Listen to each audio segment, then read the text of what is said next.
ତମେ ତମ ଘରକୁ ଯାଇଥିଲ ନା? ନା ନା ମୁଁ ଆମ ଘରକୁ ଗଲି ନା ଆଜି ତ ସନ୍ଧ୍ୟା ତମ ଅଫିସ ଛୁଟି, ତମେ ପୁଣି କୁଆଡେ ଯାଇଥିଲ? ଅଫିସ ସିନା ଛୁଟି କିନ୍ତୁ ମୋ ଚାକିରିଟା ପୁରା ଏମିତି ଛୁଟି ଦିନରେ ବି ଡ୍ୟୁଟି ଥାଏ। ମିଛ କହୁଛ ତମେ, ତମେ ମୋ ଅଜାଣତ ତମ ଘରକୁ ଯାଇଥିଲ ନା? ମୋତେ ବିଶ୍ୱାସ କର ସମ୍ଭାବନା, ତମରି କଥାକୁ ବେଦର ଗାର ଭାବି ମୁଁ ଆମ ଘରକୁ ଯାଇନି। ଅନେକ ଦିନ ହେଲା ମୋ ନୂଆ ଆଉ ମୋ ମଝିଆ ନା ମୁଁ କାହାକୁ ଦେଖିନି। ସେମାନଙ୍କୁ ଛାଡ଼ି ବଞ୍ଚିବାରେ ମୋ ପାଇଁ କେତେ କଷ୍ଟ କେତେ ଯନ୍ତ୍ରଣା ସେ କଥା କେବଳ ମୁଁ ନିଜେ ଜାଣିଛି, କେବଳ ମୁଁ ନିଜେ ଜାଣିଛି ସମ୍ଭାବନା, କେବଳ ମୁଁ ନିଜେ ଜାଣିଛି। ଦେବ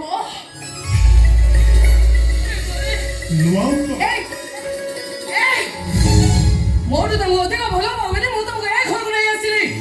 ଏଠି ବି ତମେ ତମେ ଏଠି କାହିଁକି ଆସିଛ? ମୁଁ ପଚାରୁଛି ତମେ ଏଠି କାହିଁକି ଆସିଛ? ମୁଁ ଏଠିକି ରହିବାକୁ ଆସିଛି ରେ ମା। ତମରି ମାନଙ୍କ ପାଖରେ ମୁଁ ସବୁଦିନ ପାଇଁ ରହିବାକୁ ଆସିଛି।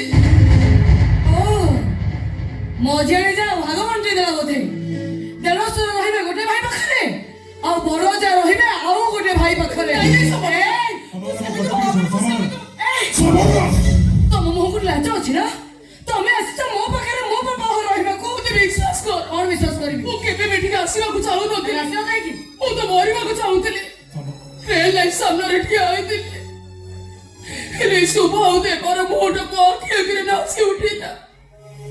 ସେମାନଙ୍କ ନୂଆ ମୋ ଡାକଟା ବାରମ୍ବାର ମୋ କାନକୁ ଶୁଭିଲା। ମରିବାକୁ ଇଚ୍ଛା କରି ମୁଁ ମରି ପାରିଲିନି। ସେ ଘର ଦାଣ୍ଡ ଦରଜା ତ ମୋ ପାଇଁ ସବୁଦିନ ପାଇଁ ବନ୍ଦ ହେଇଯାଇଛି। ମୁଁ ଭାବିଲି ମୁଁ ତମରି ମାନଙ୍କ ପାଖରେ। ତମେ ଘରେ ରହିପାରିବନି। ନୂଆ ଏଠି ନ ରହିଲେ ରହିବ କୋଉଠି? ସେ କୋଉଠି ରହିବେ କଣ କରିବେ ସେ କଥା ମୁଁ କହିବି? ମାନେ ତା ଛଡା ସିଏ ଏଠି ରହିଲେ ତାଙ୍କୁ ଖାଇବାକୁ ଦବ କିଏ? ସମ୍ଭାବନା ଆମେ ଦବା।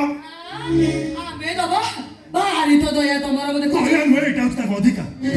ପୁଅ ପାଖରେ ମା ରହିବନି, ପୁଅ ରୋଜଗାରରେ ମା ଖାଇବ, ତା ଖାଇବ କି? ମୁଁ କିନ୍ତୁ ତାଙ୍କୁ ଖାଇବାକୁ ଦେଇ ପାରିବିନି।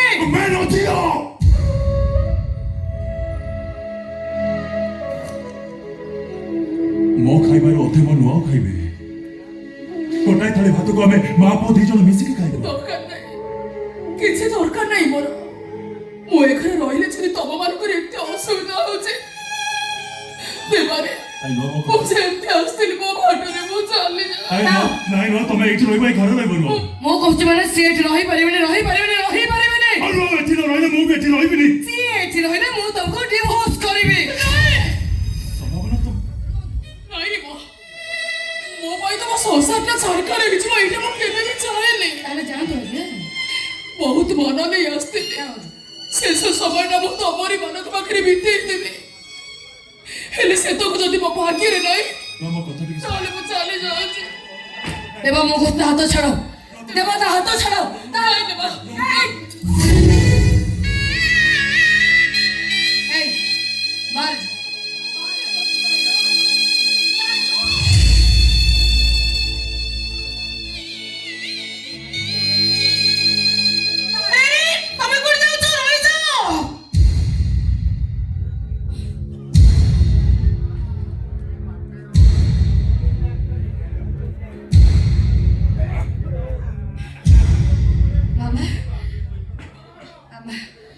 मामा कहीं तो बढ़ के सी के तुम जाने छो महालक्ष्मी।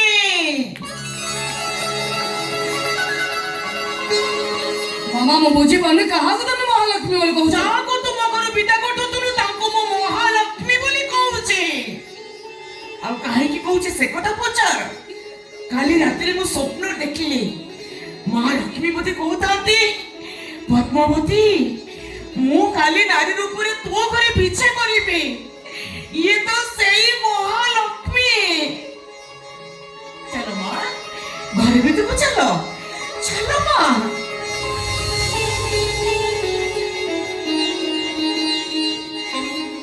अरे देवा तुम्हें भी ठिया कौन? माँ लक्ष्मी की प्रणाम करो देवा।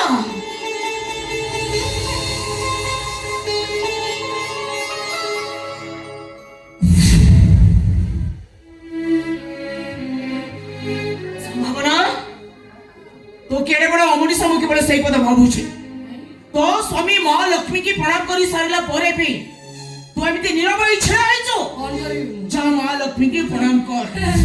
मो बड़ी प्रणाम पर में कहूची बाबा मो प्रणाम करि परबिनी जा प्रणाम कर। बाबा काहू तुम महालक्ष्मी बोली कहूछ आ विषय तुम किसी जाने सब जानी से मो तो खाली समय को अपेक्षा कर चलो मां मामा घर भीतर मामा से गोड़ भी जाई परबिनी चलो मां